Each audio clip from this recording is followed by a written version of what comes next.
Good afternoon, folks. Mike Wells, your World Explorer. Today we are at the Red Trail quadrant of the St. Sebastian River Preserve State Park. Now, if you look, it's going to be the southwest quadrant, and basically this one right here. So we have parked right there, and we're going to walk, not up the specific trailhead, but we're going to walk a little to the left and then over through to get to the trailhead. So if you look at this map here, this is a closer view. There's the parking space, there's the trailhead. We're going to walk up this way and then cut across, because I want you to see some things that I know are out here. So let's go. There's the main trail. We're going to go ahead and go this way. Now what you'll find out here is basically, if you walk that way, there's a little pile of sediment. Well, all throughout here there are shells that can be found. If you're willing to look for them, they are there. If we go over this way, we'll see the scrub jay area.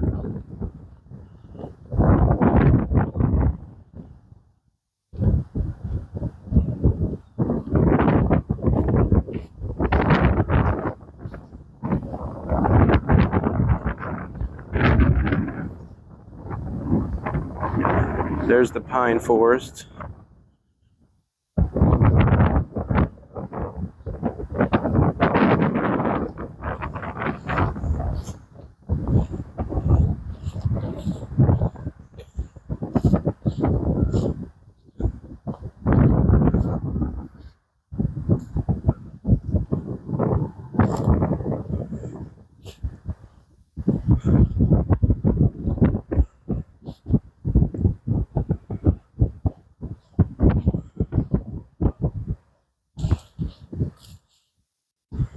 Now it's the middle of winter right now. This is one of the coldest days we've had in a very long time, to be quite honest.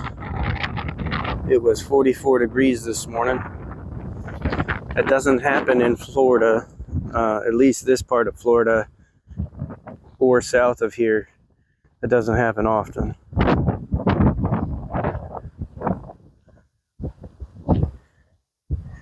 Now out here you'll find lots of cacti. Let's take a look at the ground sediment right here. This is just your Florida sugar sand. If we zoom in, you get a good idea as to what this is. You'll find little shells all throughout, right there. Florida is comprised primarily of old shell fossils and all that kind of stuff. It's a really interesting state, really interesting lands. Now all this sediment ended up here. This is not naturally here. Now the sand, yes, but it was pulled and extracted out of this pond over here. So they basically dug this out. I'm not sure what they were trying to do with these lands before, but today they have been converted over into state park. Look at this. Now, as you're out here, you will find lots of cacti. These guys exist out here naturally. So don't step on them. They have these huge needles that definitely can pierce your shoes. Look at this, huh? This one a little more beat up. But this morning the sun is out and it looks really pretty out. That's why I'm out today. I really, really love this place. It's unique. The four quadrants of the St. Sebastian River Preserve are all individually unique.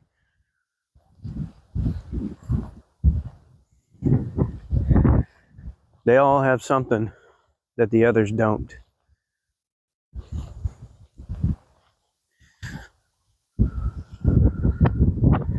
Let's look over here. Some of these cacti can get quite large, but they don't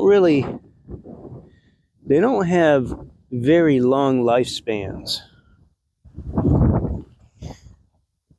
They kind of fizzle out after a few years, and then new cacti come up in their stead. So if you look over here, there are lilies on the water top. I see there are some deer tracks, possibly hogs, but the hogs are not indigenous to this area. Those are the lilies. These lilies will produce extremely beautiful flowers, but they're all over in this pond.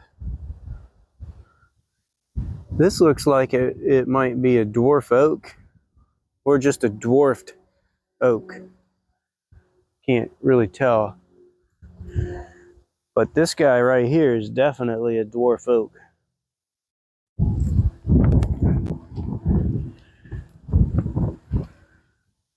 There are several different types of dwarf oak out here. I think there's 4 in total. A lot of folks don't even know they exist. But the dwarf oaks don't get very tall.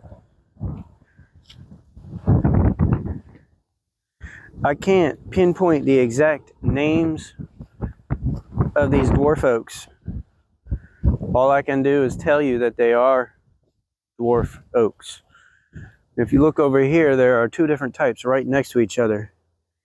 You got this one right there. See the bright green leaves? And then you got this one right here, the darker green leaves, and obviously they're a little bit more elliptical. Very, very interesting oaks. These are the 2 that I like the most, and they will produce acorns.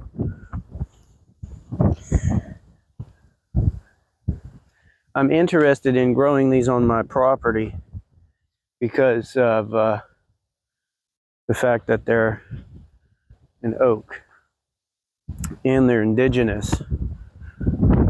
So years ago I did get some acorns and I sprouted them on my property, and they are growing now. So that's really cool. Now we're heading into the sand areas. So the thing about this is it's almost like it snowed. You get the sun is just right, and you get a good capture of the land, and you could clearly see that the ground is white. Now I know the power lines over here they're kind of junking up the view, but nothing I can do about that. Now there is this Japanese type of vine, I think is what that's called. It's orange stuff that is choking out some of the natural habitat. I'm not sure how they're going to try to mitigate this, but it looks like it could get out of control going forward. So hopefully they figure something out to try and mitigate that disaster. Let's take a look over here. You will find nature trails.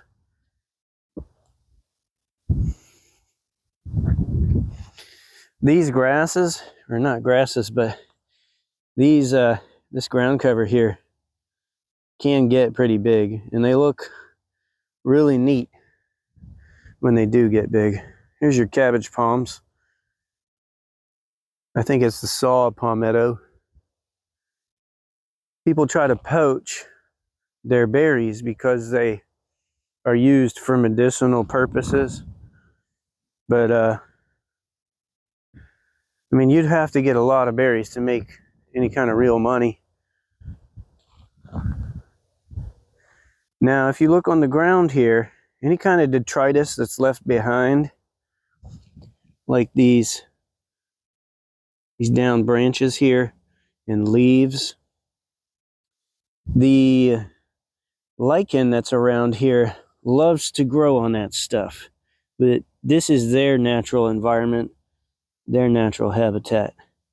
Really cool looking coral-like structures.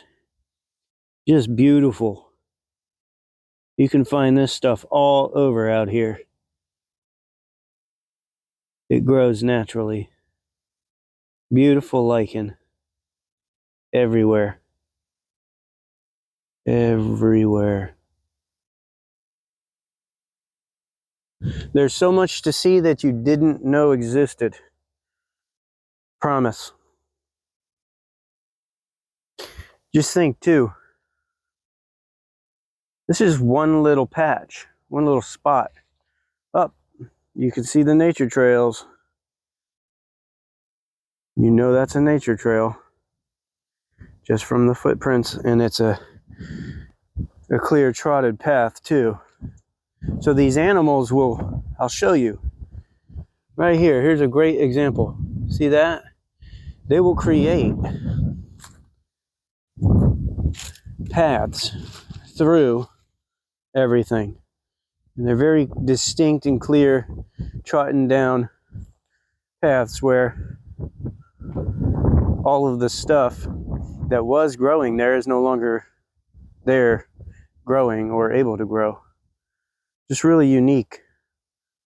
That's one of the things about being out here. Just really cool.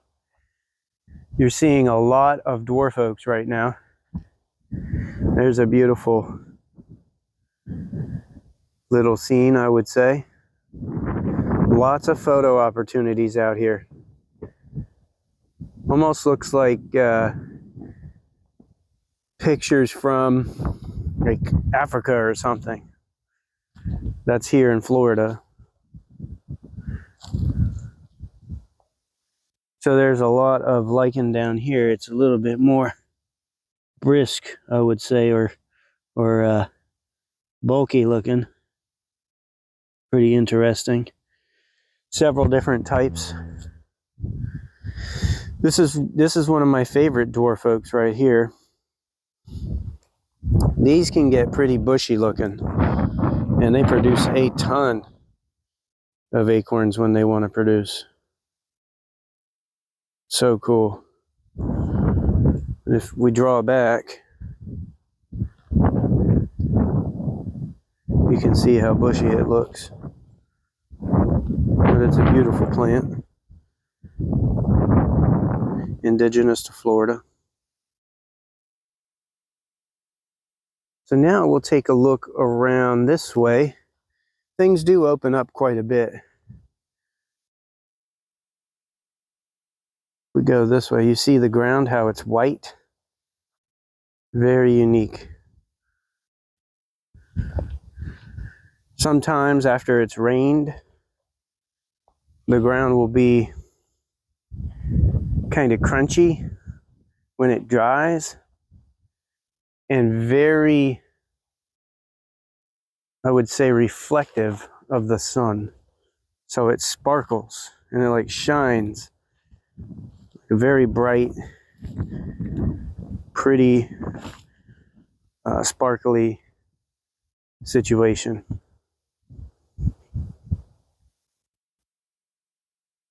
So this out here is looking pretty cool. That Japanese vine stuff, it has definitely made its way out this way. That's really crazy. I wonder what it would take to remove that.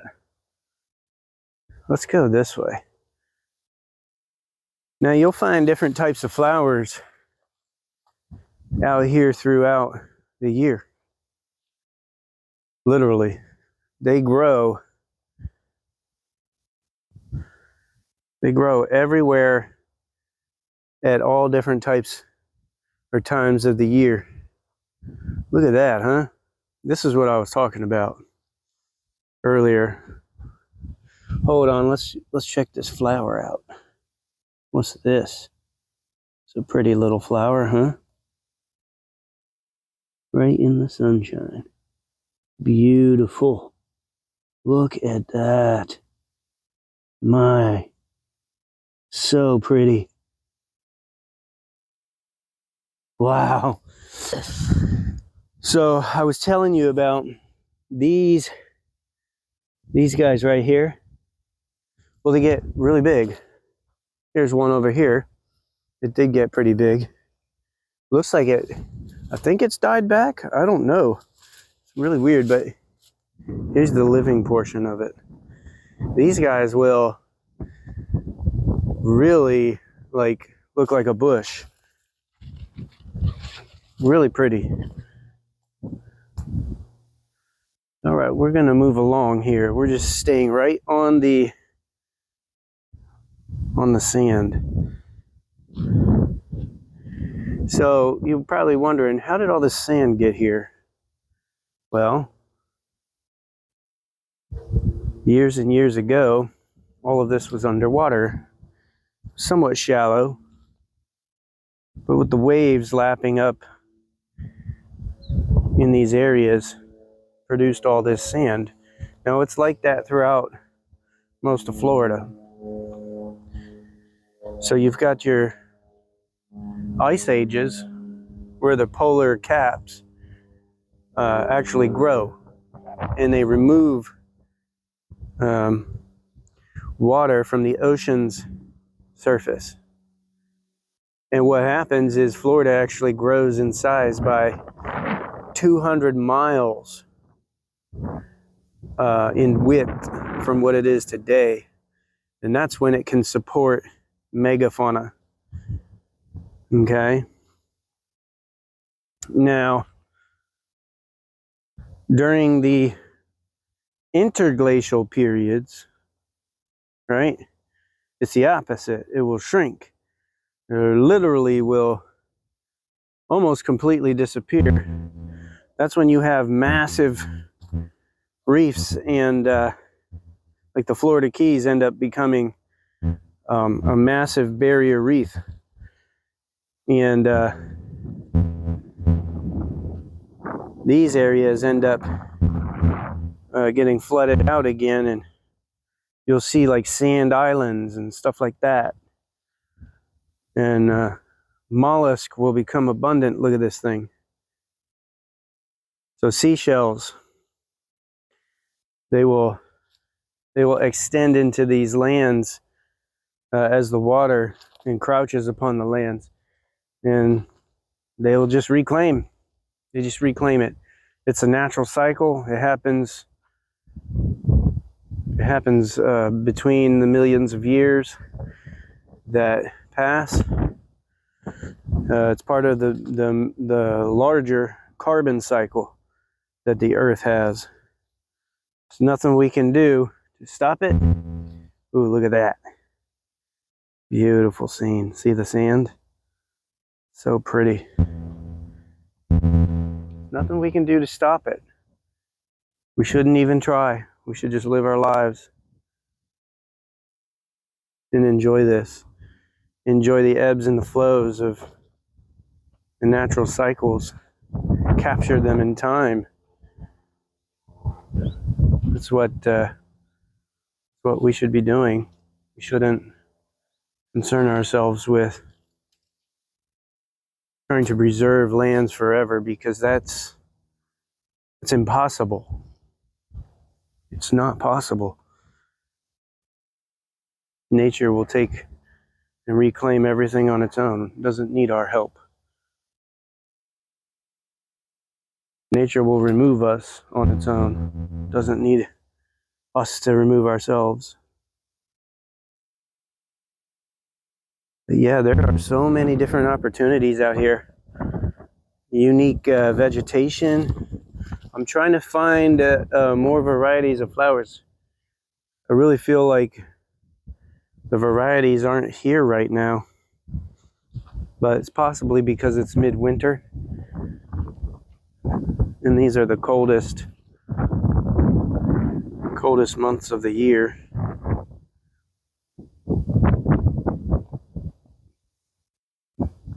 It's just so beautiful out here. Look at that. Holy smokes. Look how pristine that looks. All of that. It just looks so untouched. Just incredible. Now if we taper off into this direction, we can see more lichen on the ground. See that? But the scenes and the views you can achieve out here like this. The sunshine like that. You can achieve some amazing photo opportunities out here. And then you've got these bushes here. Just beautiful. It's really incredible. Let's go over here. This one seems to be well intact and guarded. There are these interesting berries growing down here on these branches. I'm trying to get a focus here, so there we go. I wonder what those berries are. Probably seeds. Very interesting. So cool. Look at that. Look at that scenery. Minus the power lines. Just so intriguing out here. Look at these natural trails. Now you will occasionally, ooh, look at all these dwarf oaks. You will occasionally have a run-in with a hog. And sometimes even gators. Like I've been out here and they're like during the summertime, gators are seemingly confused about where they're supposed to be. And they will just be literally like slithering across the lands and trying to find, I don't know, either food or a new place to live. That's when the water levels are high. And they'll cross your path. It's really strange. Seen it happen. I wish I could capture it on camera. The hogs you'll definitely spot. You'll hear them. They make a ton of noise when they're on the way. Here's a nature trail right here. Ooh, let's go. We've got lots of lichen on the ground over here. Wow. Beautiful lichen. This is what I'm talking about. Just very intriguing structures and forms. This stuff is incredible. Look over here. Wow. You don't see this often. Not in your yard anyway. Here's some nice little flowers right here. Beautiful. There's just so much to see, folks. See lots of different birds. Easter time is when the sandhill cranes will be laying their eggs. Look at that, huh? So we'll move this way. I can smell a fragrance. I think it might be some of those flowers. So far we've seen 2 flower types. 2. Now what we'll see out here occasionally are the gopher tortoises. Look at all of this. This looks like an old, either a pine or maybe an oak. I don't know. One of those two. Usually the pine trees have a core that is filled with turpentine resin. That core is what they leave behind. And the reason that core stays behind is because the bugs don't like that turpentine resin, so they won't eat into it. It actually repels them very well. And so those cores end up sticking around for many, many, many, many years after the tree is gone. Now, the way that they do degrade is through sunshine and water and exposure to air and oxidation, but that takes an extreme amount of time. Look at these pine trees. Those are the pine trees that they're the Pinus elioti. So I call them elioti pines. They're the ones with the turpentine resin cores. They were actually heavily deforested from this area many, many years ago, in the 40s and 30s, I believe, somewhere around there. And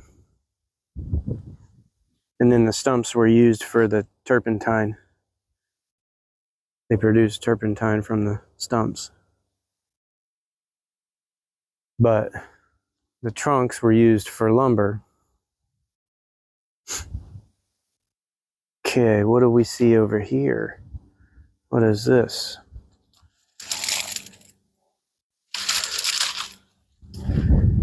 There is a wealth of knowledge about the history of these lands. Wow, that is a dead pine tree for sure. But where you have death, there is new life. So very interesting.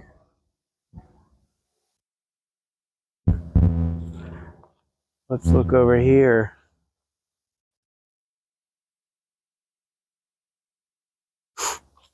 I could narrate this entire video, but at some point I'm just going to go ahead and forfeit my voice and just allow for you to enjoy the scenes. Look at this. Wow. This thing is incredible. Look at the form. This one is very nice.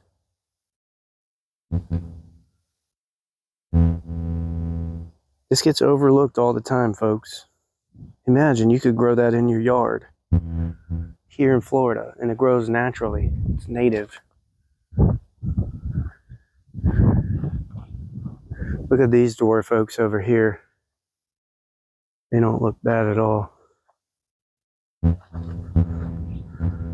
Wow, this ground is very white. Look at those. Very nice form. But that's what nature does. Nature will create forms and formations on its own based on the variables that exist within its environment. So this is a biome, if you will. Like there's another small pine, a longleaf. Ooh, look over here.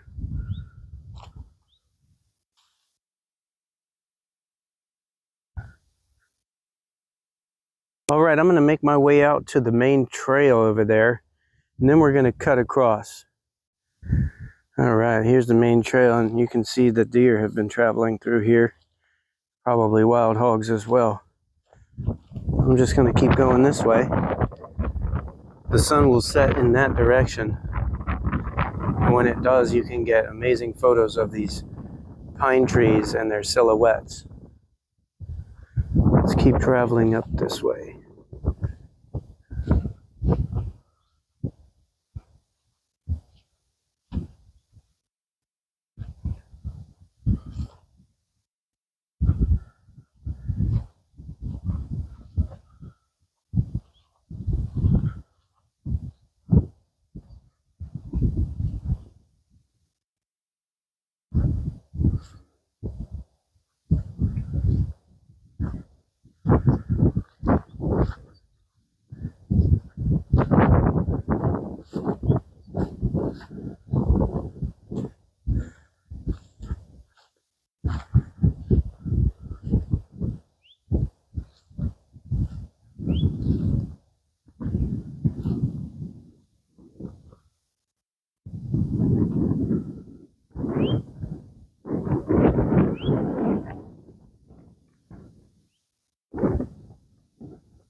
this is where I believe I would like to cut across.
right, we're back on the actual main trail.